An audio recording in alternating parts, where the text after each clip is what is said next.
देखिए स्टूडेंट, हमने आज हम आपको चैप्टर नंबर 1 क्लास 11 का चैप्टर नंबर 1 समुच्चय सेट, इसके बारे में आज हम आपको समझाएंगे। तो चैप्टर 1 है सेट, हिंदी में इसको समुच्चय बोलते हैं। इसका आज आप इंट्रोडक्शन पार्ट देखिए। देखिए, सबसे पहले हमें ये समझना है कि हमें इस चैप्टर में पढ़ना क्या है, समुच्चय होता क्या है। देखिए, तो सबसे पहले जैसे हमने यहाँ पे हेडिंग डाल दी सेट कि समुच्चय क्या होता है, तो हमने यहाँ पे लिखा set is a well defined collection of object. यानी सेट एक वेल डिफाइंड कलेक्शन होता है ऑब्जेक्ट का, यानी किसी वस्तु का। तो हमने लिख दिया कि वस्तुओं के सुपरिभाषित वेल डिफाइंड सुपरिभाषित समूह को समुच्चय कहते हैं। देखिए, समुच्चय का दूसरा नाम ही समूह होता है। एक ग्रुप बनाना, ग्रुप मेकिंग करना। देखिए, फर्स्ट ईयर के बाद आप एक चैप्टर मतलब बीएससी में जब आप जाएंगे तो एक चैप्टर है ग्रुप के बारे में पढ़ेंगे, तो उसी का ही छोटा पार्ट यहाँ पर समुच्चय, इसके बारे में आपको पढ़ना है। यहाँ पर हमें ग्रुप बनाना है। अब देखिए, जैसे ग्रुप कैसा, एग्जाम्पल समझिए जो वेल डिफाइन हो। जैसे हमने यहाँ पे लिखा प्रथम 5 नेचुरल नंबर। अब देखिए, जब आपने यहाँ पे हमने जैसे लिख दिया कि प्रथम 5 नेचुरल नंबर, तो आप समझ गए कि वो जो प्रथम 5 नेचुरल नंबर हैं वो 1 2 3 4 5 यही रहेंगे। इसके अलावा और कोई तो है नहीं है। यानी शुरुआत की पहली 5 प्राकृतिक संख्याएं, पूर्ण संख्याएं नहीं कहा गया, तो हम जीरो यहाँ पे नहीं लेंगे। नेचुरल नंबर 1 2 3 4 5, यानी ये कैसा है, वेल डिफाइंड कलेक्शन है। यहाँ पे नेचुरल नंबर कहा गया और फर्स्ट 5 कहा गया, तो 1 2 3 4 5। इसके अलावा और कोई भी संख्या नहीं आएंगे। ठीक है, जैसे हमने दूसरा एग्जाम्पल लिखा अंग्रेजी वर्णमाला के स्वर। अब अंग्रेजी वर्णमाला के स्वर लिखा, वोवेल लिखा, तो आप जान गए यहाँ पर जो अंग्रेजी वर्णमाला के स्वर है वो यही आ पाएंगे, ए ई आई ओ यू, ये होते हैं। इसके अलावा और तो कोई होते नहीं है, बाकी सभी तो कॉन्सोनेंट होते हैं, व्यंजक होते हैं। तो अंग्रेजी वर्णमाला के 5 स्वर होते हैं, तो ये भी क्या है, वेल डिफाइंड है अंग्रेजी वर्णमाला के स्वर। तो ए ई आई ओ यू, ये 5 अक्षरों में से कोई एक आ जाएगा। अब देखिए, जैसे हमने तीसरे नंबर में लिखा है यहाँ पर कि किसी क्लास के अच्छे छात्रों का समुच्चय। अब किसी क्लास के अच्छे छात्रों का समुच्चय, यहाँ पे हमने ये तो बता दिया कि अच्छे छात्रों का समुच्चय, पर एक वेल डिफाइंड नहीं किया कि जैसे हम कह रहे हैं कि किसी क्लास के अच्छे बेस्ट छात्र। अब बेस्ट छात्र कई प्रकार से होते हैं। कुछ ऐसे स्टूडेंट होते हैं जो पढ़ने में होशियार होते हैं, पढ़ने में एक्सपर्ट होते हैं, अच्छे होते हैं। कुछ ऐसे स्टूडेंट होते हैं जो लड़ने में एक्सपर्ट होते हैं। कुछ ऐसे स्टूडेंट होते हैं जिनको खेल ज्यादा अच्छा लगता है, क्रिकेट वगैरह, वॉलीबॉल, फुटबॉल, ये बहुत अच्छा खेल लेते हैं। कुछ स्टूडेंट ऐसे होते हैं जो गाते बहुत अच्छे हैं। कुछ स्टूडेंट ऐसे होते हैं जो कला, ड्राइंग वगैरह ये सब बहुत अच्छे बनाते हैं। सभी स्टूडेंटों का अपना अपना नेचर अलग होता है, सबकी क्वालिटी अलग अलग होती है। यहाँ पे हमने बोल तो दिया अच्छे स्टूडेंट होगा, पर किस बेस पे हमें बोलना है ये तो हमने बताया नहीं। तो ये क्या है, समुच्चय नहीं होगा, ये वेल डिफाइंड नहीं है। इसके अलावा हम ये नहीं बता सकते कि हम उन क्लास के किन 5 स्टूडेंट का, किन 10 स्टूडेंट का, या कोई भी कितने स्टूडेंटों का नाम दे रहे हैं, क्योंकि यहाँ पर उसके गुण के बारे में नहीं बताया, प्रॉपर्टीज नहीं बताया कि पढ़ाई के बारे में है, लड़ाई के बारे में है, संगीत के क्षेत्र में है, खेल के क्षेत्र में है, कौन अच्छे प्लेयर हैं। तो यहाँ पर ये वेल डिफाइंड नहीं किया गया। इसके बाद जैसे लिखा है यहाँ पे बेस्ट क्रिकेटर, कि बेस्ट क्रिकेटर का समुच्चय। अब बेस्ट क्रिकेटर तो सबकी पसंद के बेस्ट क्रिकेटर अलग अलग होते हैं। बेस्ट क्रिकेटर, कोई अच्छा बल्लेबाज होता है, बैट्समैन होता है, कोई अच्छा बॉलर होता है, कोई अच्छा फील्डर होता है, कोई अच्छा विकेट कीपर होता है। सबकी क्वालिटी अपनी अपनी अलग होती है। यहाँ पर एक हमने गुण को प्रदर्शित नहीं किया कि किस आधार पर बेस्ट क्रिकेटर बोलेंगे, तो यहाँ पर ये वेल डिफाइंड कलेक्शन नहीं है। तो इसमें बहुत सारे खिलाड़ी आ जाएंगे, या एक परफेक्ट खिलाड़ी नहीं आ पाएंगे, कौन से गुण के आधार पर हमें बताना है। ठीक है, ये समुच्चय नहीं रहेगा। इसके बाद डेंजर एनिमल, जैसे हमने बताया डेंजर एनिमल, खतरनाक जानवर। अब खतरनाक जानवर तो जंगल के सभी होते हैं। कुछ ऐसे जानवर होते हैं जो देखने में खतरनाक होते हैं पर रियलिटी में नहीं होते हैं, और कुछ ऐसे जानवर होते हैं जो छोटे होते हैं पर खतरनाक नहीं होते हैं। जैसे आप जंगल में जाइएगा तो जंगलों में क्या होता है, सियार होता है एक जानवर, आपने सुना होगा। सियार आवाज निकालता है रात में। अब जब उसकी आवाज जो होती है वो डरावनी होती है, आवाज भयानक होती है, पर सियार सबसे ज्यादा डरपोक जानवर होता है। आवाज तो उसकी डरावनी होती है, लेकिन सियार डरपोक होता है। छोटा सा बिच्छू होता है जिसको हम अगर पैर पर रख दें, पैर से कुचला जा सकता, मारा जा सकता, लेकिन अगर उसने डंक मार दिया तो बहुत ज्यादा खतरनाक है।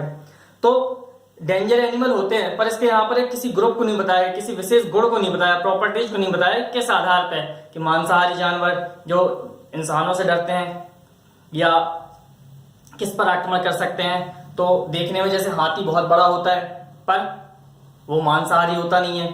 तो कहने का मतलब यह है, यहाँ पे वेल डिफाइन नहीं किया गया है, ये जो रहेगा वो समुच्चय नहीं होगा। ठीक है, तो एक बार हम सेट की परिभाषा आपको और बता दें, set is a well defined collection, मतलब वेल डिफाइंड होना चाहिए कि वहां पे उसका जो गुण हो एकदम सुस्पष्ट परिभाषा होनी चाहिए, तो वो समुच्चय होता है, उसको हम बोलते हैं समुच्चय। अब देखिए इसके बाद अगली हेडिंग है सिंबल ऑफ सेट, कि समुच्चय को प्रदर्शित किस प्रकार किया जाता है, सिंबल ऑफ सेट। देखिए समुच्चय को प्रदर्शित करने के लिए अंग्रेजी वर्णमाला के ए से लेकर जेड तक के अक्षर का प्रयोग किया जाता है, ए बी सी डी से लेकर एक्स वाई जेड यहाँ तक के अक्षरों किसी भी अक्षर का प्रयोग किया जाता है, और उसको लिखकर मंझले ब्रैकेट में अवयवों को एलिमेंट को लिख देना पड़ता है। अब देखिए समुच्चय का निरूपण, यानी समुच्चय को हम प्रेजेंट किस प्रकार से कर सकते हैं, तो हमने हेडिंग डाल दी समुच्चय का निरूपण, इंग्लिश में बोलते हैं रिप्रेजेंटेशन ऑफ सेट। अब देखिए यहाँ पर तो इसके दो मेथड है, एक तो है रोस्टर मेथड जिसको हम बोलते हैं सारणी विधि, और दूसरा है सेट बिल्डर फॉर्म जिसको बोलते हैं नियम विधि। तो सबसे पहले आप लोग ये समझ लीजिए कि रोस्टर मेथड क्या होता है, सारणी विधि क्या होती है। तो देखिए इसमें क्या होता है कि हमारे पास जो कोई समुच्चय दिया जाएगा तो उसको हम अंग्रेजी वर्णमाला किसी अक्षर का प्रयोग करेंगे और उसके सामने मंझले ब्रैकेट के अंदर उसके एलिमेंट को लिख दिया जाएगा। एग्जाम्पल के तौर पर समझिए, यानी इसमें मंझले ब्रैकेट का यूज किया जाता है, ठीक है। अब देखिए आप लोग जानते होंगे छोटा ब्रैकेट इस प्रकार बनता है, मंझला ब्रैकेट इस प्रकार बनता है और बड़ा ब्रैकेट इस प्रकार बनता है। ब्रैकेट के बारे में आपने बचपन में पढ़ा होगा क्लास 6वीं या 7वीं में, तो इस टाइप से ब्रैकेट हो गए। अब देखिए जैसे हमने यहाँ पे लिखा प्रथम 5 इवन नंबर, प्रथम 5 या फर्स्ट 5 इवन नंबर सम संख्याएं।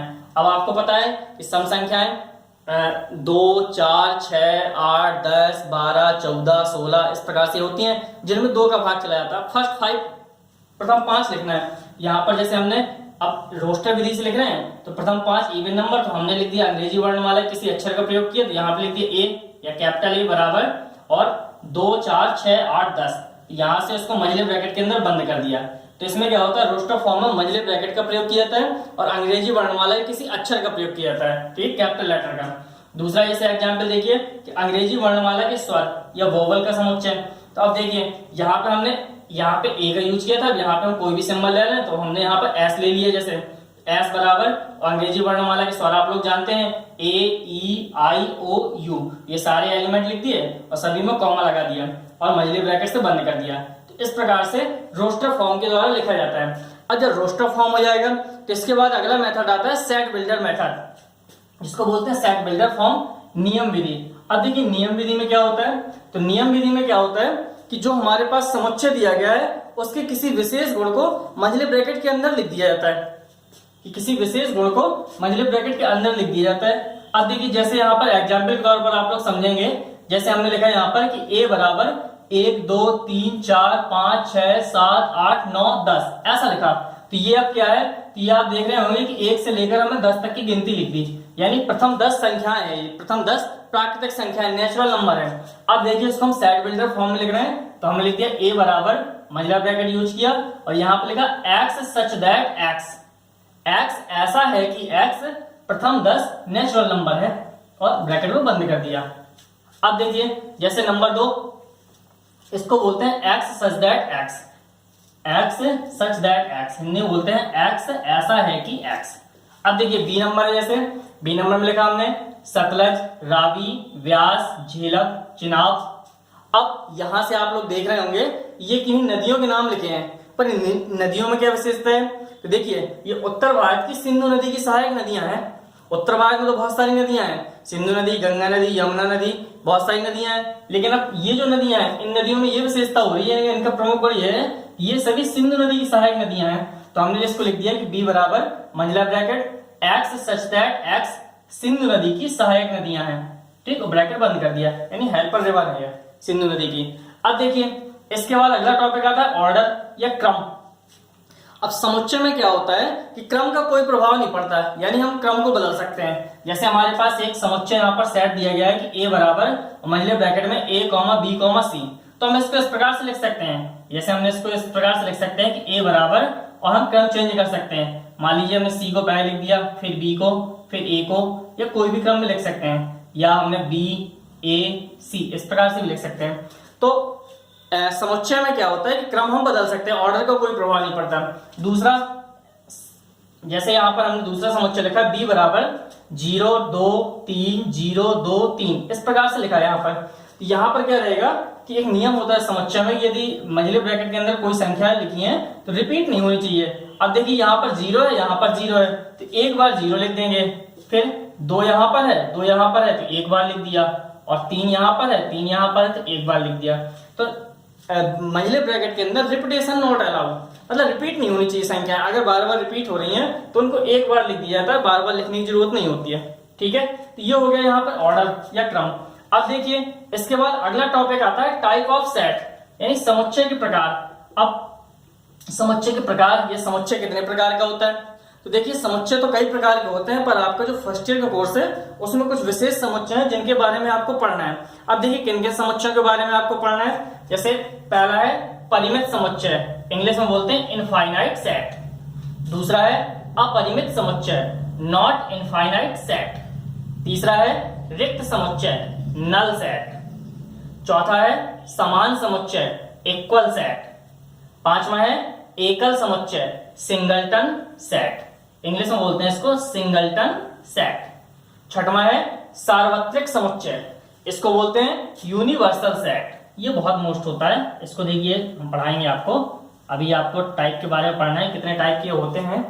फिर इसके बाद अगला है विसंधित, या इसको बोलते हैं असंयुक्त समुच्चय, इंग्लिश में बोलते हैं डिसजॉइंट सेट।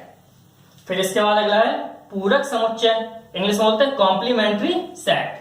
इसके बाद अगला है सर्वनिष्ठ समुच्चय, यह समुच्चयों के सर्वनिष्ठ, तो इसको बोलते हैं इंटरसेक्शन ऑफ सेट। तो इतने टाइप के समुच्चय आपको पढ़ना है। तो सबसे पहले हम आपको इन टाइप के बारे में, प्रत्येक टाइप के बारे में समझाएंगे, इसके बाद आपको एक्सरसाइज कराएंगे।